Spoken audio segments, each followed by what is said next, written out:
முதல்ல நீங்கள் காலையில் ஒரு 5 மணிக்கு எந்திரிக்கணும். எந்திரிச்சு உங்கள் உடம்புல இருக்க மலஜலம் அனைத்தையும் கழிச்சிட்டு ரிலாக்ஸாக ஃபஸ்ட்டு நீங்கள் கொஞ்சம் வார்ம் அப் பண்ணணும். உடம்பு தயாரிட்டு ஒரு பத்மாசனமோ இல்லை வஜ்ராசனமோ இல்லை உங்களுக்கு எந்த ஆசனம் வந்து கம்ஃபர்டபுளாக இருக்கோ அதில் உட்காந்துக்கலாம். ஓகேங்களா? இதெல்லாம் உங்களுக்கு அற்புதமாக இனிமையாக ஃபீல் பண்ணுறீங்களோ அந்தளவுக்கு மூச்சு காற்றை இழுக்கணும், நிறுத்தணும், வெளியிடணும். ஓகேங்களா? மனதை கவனிப்பவன் பித்தன், நம்முடைய மூச்சு சுவாசத்தை கவனிப்பவன் சித்தன்றார். குருவே சரணம். அன்பர்கள் அனைவருக்கும் என்னுடைய வணக்கத்தையும் வாழ்த்துக்களையும் தெரிவித்துக் கொள்கிறேன்.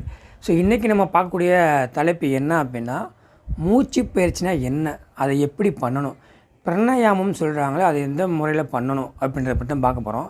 நம்ம ஒரு விஷயம் பண்ண போகிறோம் அப்படின்னா ஃபஸ்ட்டு அதை பற்றி தெரிஞ்சுட்டு பண்ணால் தான் அதனுடைய பயணம் முழுசாக அடைய முடியும்.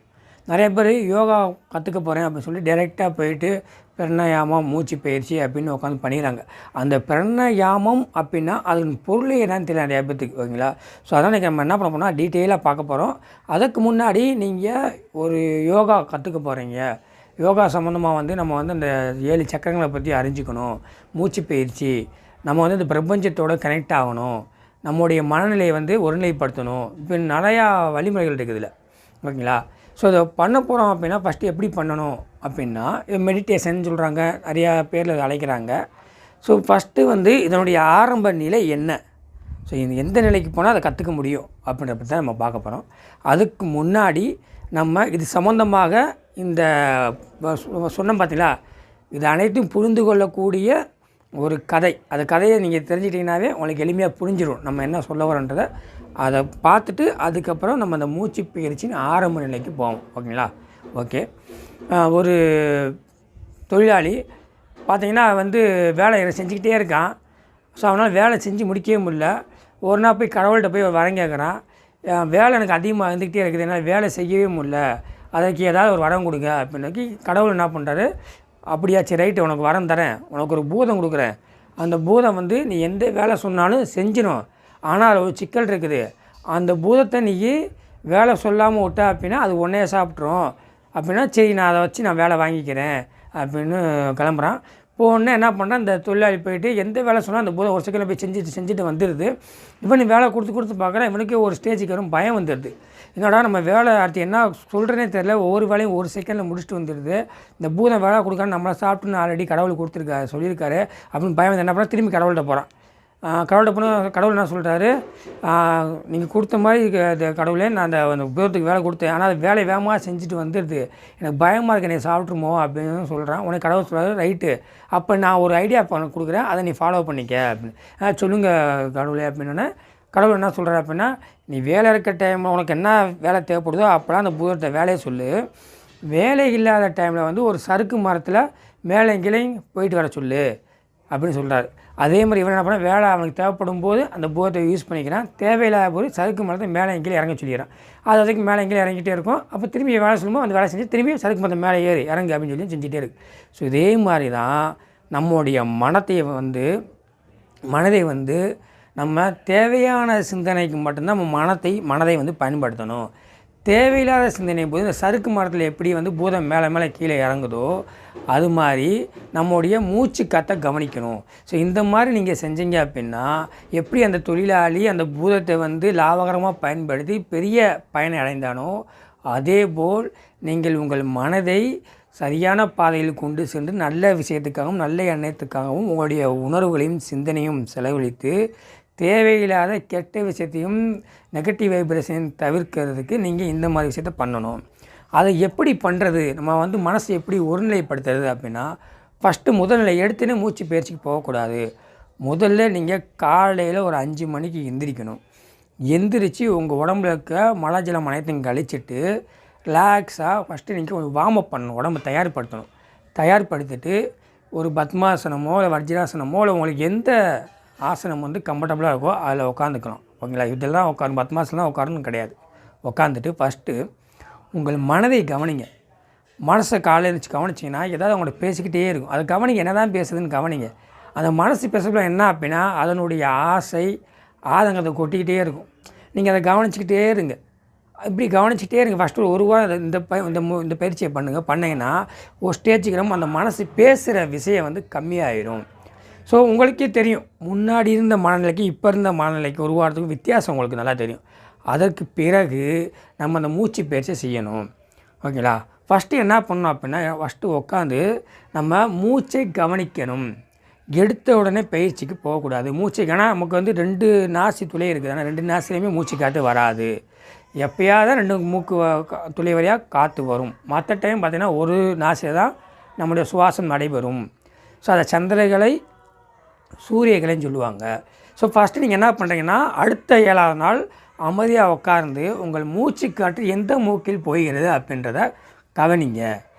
இந்த ஃபஸ்ட்டு 7 அடுத்த 7 அடுத்த 7ஆவது நாள் தான் 7 வாரங்கள் 7 நாள் கழித்து 3ஆவது 7 நாளில் நீங்கள் அமைதியாக உட்காந்து என்ன பண்ணணும் அப்படின்னா, நீங்கள் நேராக உட்காந்துக்குங்க. எப்பயும் போல தான் மழை ஜலம் இருக்கக்கூடாது. காலைல 5 மணிக்கு எழுந்திரிச்சிடணும்.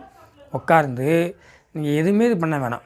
உங்களுடைய மூச்சு காற்றை வந்து என்ன பண்ணணும் அப்படின்னா, நல்லா இழுக்கணும் உள்ளே. எவ்வளோ தூரம் இழுக்க முடியுதோ அவ்வளோ தூரம் இழுங்க. அதுக்கான சிரமப்பட்டு இருக்க வேணாம். உங்களுக்கு எவ்வளோ தூரம் இழுக்க முடியுதோ கம்ஃபர்டபுளாக அந்தளவுக்கு இழுங்க. அதுக்கப்புறம் எவ்வளோ நேரம் உங்களால் அதை மூச்சு காட்டி நிறுத்தி வைக்க முடியுமோ அவ்வளோ தூரம் நிறுத்தி வைங்க. அதுக்கப்புறம் நீ மூச்சு காற்று மெதுவாக ஒரு அனுபவித்து சுகமாக வெளியிடணும். அதாவது மூச்சு காற்றை இழுக்கும் போதும் சரி, நிறுத்தும் போதும் சரி, வெளியிடும் போதும் சரி, நீங்கள் அதை சிரமப்படக்கூடாது. நீங்கள் எந்த மாதிரி செஞ்சால் உங்களுக்கு அற்புதமாக இனிமையாக ஃபீல் பண்ணுறீங்களோ அந்தளவுக்கு மூச்சு காற்றை இழுக்கணும், நிறுத்தணும், வெளியிடணும். ஓகேங்களா? அப்போ 3 வாரம் முடிஞ்சு. அடுத்து 4ஆவது வாரம் என்ன பண்ணணும் அப்படின்னா, நீங்கள் அந்த மூச்சு காற்றை இழுக்கிறது விரதம் பண்ண போகிறீங்க. ஆனால் அதை வந்து ஒரு சாதாரண செய்முறை எப்படி இருக்குது அப்படின்னா, நீங்கள் மூச்சு காற்றை இழுக்கும்போது இந்த வலது நாசியை வந்து இங்கே அழுத்திக்கணும். எங்கே அழுத்தணும் அப்படின்னா, நம்முடைய மூக்கு பகுதியில் வந்து இந்த ஆடக்கூடிய பகுதி இருக்குது. இங்கே வந்து அந்த ஆடாத பகுதி இருக்குது. அது 2 இணையற பார்த்தீங்கன்னா பள்ளம் மாதிரி இருக்கும். ஓகேங்களா? ஸோ இந்த இடத்த தான் நீங்கள் இப்படி அடைச்சிக்கணும். அடைச்சிட்டு மூச்சு காற்றை நல்லா உள்ளே இழுங்க. அதுக்கப்புறம் கொஞ்ச நேரம் நிப்பாட்டுங்க. அதுக்கப்புறம் வெளியிடும்போது இந்த கையை கிட்ட பார்த்துட்டு ரிலாக்ஸாக விடுங்க. இப்போ நான் செஞ்சு காமிக்கிறேன், அது மாதிரி பண்ணுங்கள். ஓகேங்களா?